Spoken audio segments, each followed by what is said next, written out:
여러분, 자동차라는 게 지난 100년 동안 정말 많은 발전을 이루어왔죠. 그런데 지금 자동차의 개념 자체가 뿌리부터 흔들리는 정말 유사일의 가장 큰 변화를 맞이하고 있습니다. 더 이상 쇳덩어리 기계가 아니라 소프트웨어가 모든 걸 지배하는 시대로 완전히 넘어가고 있거든요. 오늘 바로 이 거대한 전환점, 소프트웨어 중심 자동차의 세계로 한번 깊숙이 들어가 보겠습니다. 자, 본격적으로 시작하기 전에 한번 생각해 보실래요? 우리가 매일 손에 쥐고 사는 스마트폰은 업데이트 한 번이면 완전히 새로운 폰처럼 바뀌잖아요? 근데 왜 그것보다 훨씬 비싼 우리 자동차는 몇 년이 지나도 처음 출고됐을 때랑 똑같을까요? 이 간단해 보이지만 아주 핵심적인 질문에서 오늘 이야기는 시작됩니다. 보시면 그 차이가 정말 극명하게 드러나죠. 스마트폰은 5년 동안 수십 번씩 업데이트 되면서 새로운 기능이 막 생겨나잖아요. 그런데 자동차는요? 거의 대부분 공장에서 나온 그날의 모습 그대로 머물러 있습니다. 도대체 왜 이런 엄청난 차이가 생기는 걸까요? 자, 그럼 그 이유를 한번 제대로 파고들어 보죠. 왜 자동차는 시간이 갈수록 구형처럼 느껴질 수밖에 없었을까요? 그 근본적인 원인은 지난 100년 넘게 이어져 온 자동차 업계의 고집, 바로 하드웨어 우선주의라는 제조 철학이 있습니다. 이 말이 정말 핵심을 정확하게 짚고 있는데요. 예전 자동차는요, 소프트웨어랑 하드웨어가 그냥 한 몸처럼 딱 붙어 있었던 거예요. 마치 용접이라도 해놓은 것처럼요. 이렇게 둘이 너무 단단하게 묶여 있으니까 나중에 뭔가 의미 있는 소프트웨어 업데이트를 한다는 건 거의 불가능에 가까웠던 거죠. 이 과정을 한번 보세요. 진짜 답답하죠? 일단 하드웨어 설계가 완전히 끝나야 그제서야 소프트웨어 개발을 시작할 수 있었어요. 모든 게 순서대로 하나 끝나면 다음 단계로 넘어가는 시기였죠. 이러니 개발 기간은 하염없이 길어지고 중간에 뭔가 바꾸는 건 꿈도 꿀 수 없었던 겁니다. 결국 이 오래된 방식이 정말 온갖 문제를 다 만들어낸 거죠.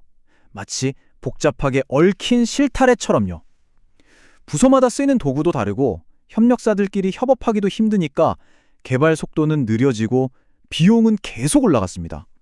무엇보다 한 번 설계가 끝나면 새로운 기술을 넣는 건 상상도 할 수 없었고요. 자, 그런데 여기서부터 정말 흥미로워집니다. 업계가 이 해묵은 문제를 어떻게 풀고 있느냐? 바로 소프트웨어 중심 자동차, 우리가 줄여서 SDV라고 부르는 정말 혁신적인 개념이 등장한 겁니다. 이 SDV의 핵심 아이디어는요, 생각보다 간단해요. 근데 정말 강력하죠. 바로 우리가 쓰는 스마트폰이나 컴퓨터처럼 자동차의 두뇌의 역할을 하는 소프트웨어와 몸체 역할을 하는 하드웨어를 서로 분리시키는 겁니다. 예전 차들을 한번 뜯어보면요. 각각 자기 할 일만 하는 작은 컴퓨터, 그러니까 ECU라는 게 수십 개나 들어있었어요. 창문 열고 닫는 놈, 엔진 제어하는 놈, 다 따로따로였던 거죠. 이러니 전체 시스템이 복잡하고 유연하지 못했던 겁니다. 그런데 SDV는 이 모든 걸 싹 갈아엎습니다. 수십 개의 작은 컴퓨터 대신에 아주 강력한 중앙 컴퓨터, 즉 HPC 하나를 두는 거죠. 마치 똑똑한 두뇌 하나가 팔다리, 즉 차량 의 여러 구역을 전부 지휘하는 겁니다. 훨씬 더 효율적이고 유연해지겠죠?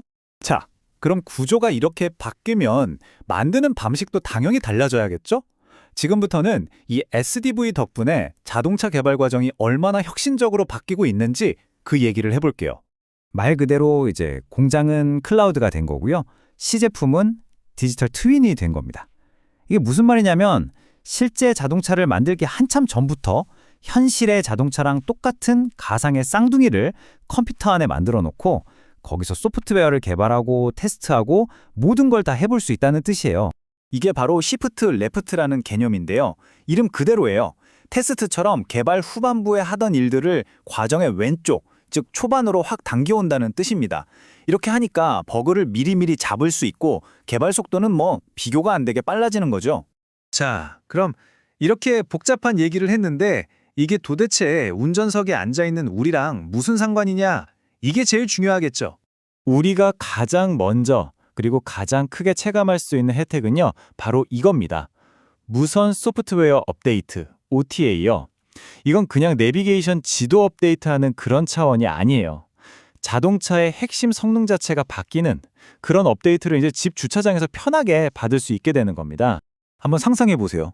내가 자고 일어났더니 밤사이에 차가 업데이트돼서 갑자기 없던 충돌 방지 기능이 생기고 내 운전 습관에 맞춰서 콕핏 환경이 착 바뀌고 심지어 배터리 효율이 더 좋아지는 거예요. 그리고 이런 기능들 중 일부는 월 구독료를 내고 쓰는 그런 방식이 될 수도 있고요. 이게 바로 현대자동차가 얘기하는 궁극적인 목표, 스스로 학습하는 기계, 즉 러닝머신으로 가는 길인 거죠. 자동차가 그냥 멈춰있는 기계가 아니라 계속 데이터를 먹고 배우면서 스스로 똑똑해지는, 말 그대로 학습하는 기계가 되는 겁니다. 시간이 지날수록 더 안전하고 더 편안해지는 거죠. 그리고 이게 단순히 기술이 좋아졌네 하고 끝날 얘기가 아니에요. 자동차 회사의 돈 버는 방식 자체가 완전히 바뀌는 거거든요. 차 한 대 팔아서 끝나는 게 아니라 아까 말씀드린 구독 서비스처럼 계속해서 소프트웨어와 서비스로 수익을 내는 모델로 무게중심이 옮겨가고 있는 겁니다.